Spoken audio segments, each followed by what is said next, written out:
Hi, my name is Sarah Swanell and welcome to this guided video on completing Distress Tolerance Worksheet 5, Wise Mind Accepts. This worksheet is part of the Distress Tolerance module and is associated with Distress Tolerance handout number 7. The Wise Mind Accepts skill is designed to help you temporarily distract yourself from distress in situations where you can't solve the problem immediately. This allows you to tolerate distress without making things worse.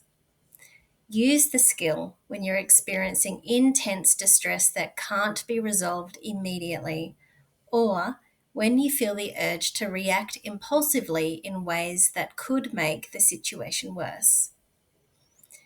Unlike problem-solving skills or emotion regulation skills, Wise Mind Accepts is not meant to resolve distress.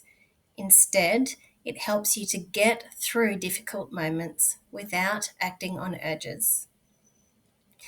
The worksheet is organised into 2 crisis situations, allowing you to track how you use the accept skill in different moments of distress. For each crisis, you will describe the crisis event using the describe skill and remaining non-judgmental.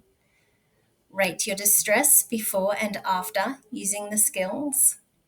Select which accept skills you used. Describe the outcome, and then select how effective the skills were in helping you tolerate the distress. Let's complete the worksheet step by step. So let's start by describing a recent crisis situation.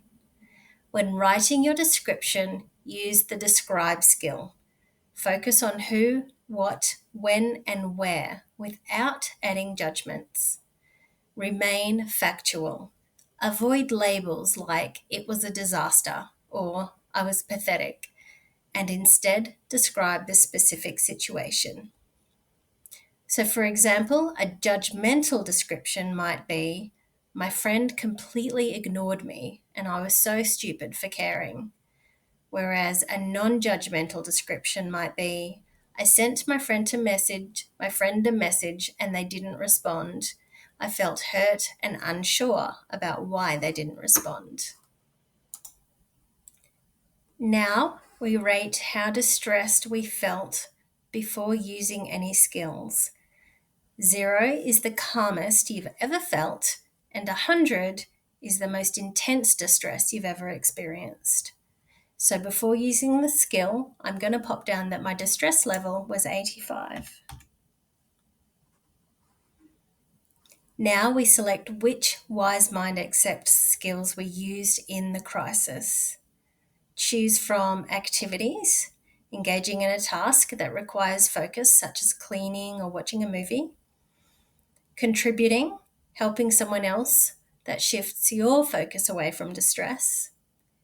Comparisons, thinking about past hardships you've managed or comparing your situation to others less fortunate than you. Emotions, shifting emotions by listening to music, reading, or watching something engaging. Pushing away, physically leaving the situation or mentally setting it aside for a while. Thoughts, distracting your mind with things like counting, puzzles, or another absorbing task.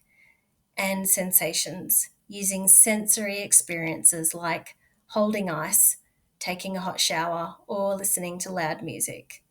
So let's pop down that I used activities, cleaning my room, thoughts, counting objects in my room, and sensations, holding an ice pack under my armpit.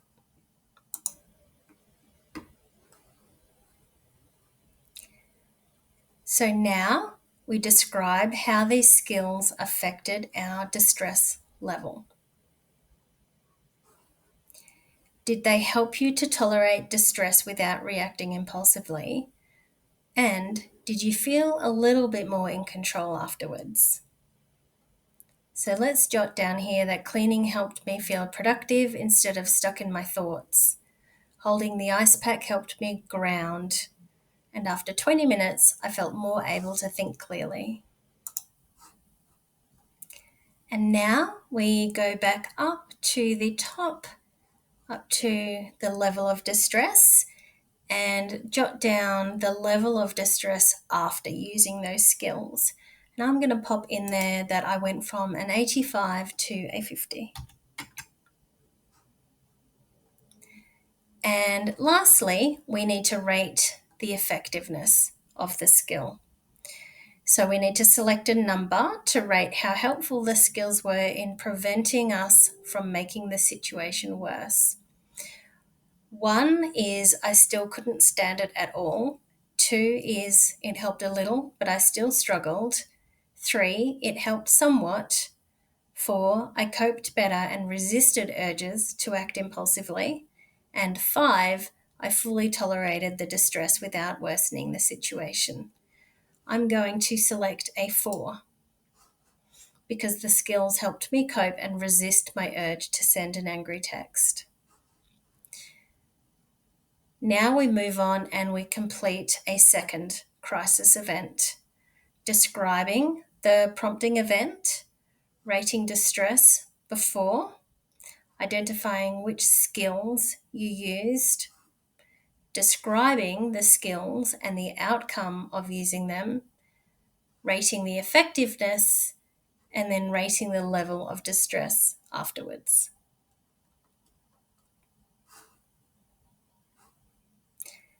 By completing this worksheet, you will be building awareness of which distraction techniques help you manage distress without making things worse. Remember that not all skills work every time. Keep experimenting to find what works. And remember to use accepts as a temporary strategy. Once your distress is tolerable, focus on problem solving. Remember that the goal is not to fix the problem immediately, but to prevent harmful reactions. Thanks for watching, and don't stop practicing your DBT skills to build your life worth living.